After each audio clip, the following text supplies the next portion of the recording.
Pemirsa, hujan deras yang mengguyur kawasan pegunungan Kecamatan Tangse, Kabupaten Pidi, membuat debit air sungai meluap ke permukiman warga. Satu unit truk ikut terseret derasnya luapan arus sungai Krung Meriam Tangse.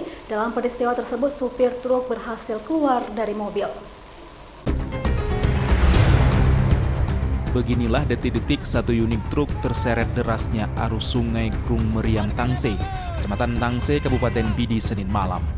Supir berhasil keluar dari dalam truk tersebut saat akan diseret oleh arus sungai yang sangat deras.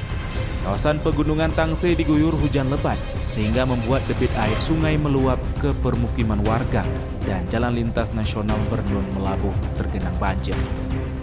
Sungai Tangse meluap akibat hujan deras hingga ke jalan lintas nasional Bernun Gempang. Selain itu, akibat banjir, satu unit truk yang lainnya yang sedang mengambil pasir di sungai Krung Meriam hanyut di bawah arus. Luapan air sungai juga berdampak pada padi di sawah warga yang baru saja dipanen sehingga membuat hasil panen basah. Diperkirakan lebih kurang 2 hektar sawah warga di Blangkutatring dan Pulau Masjid 2 terdampak banjir. Dari Kabupaten Pidi, Jamal Pangwa, iNews melaporkan.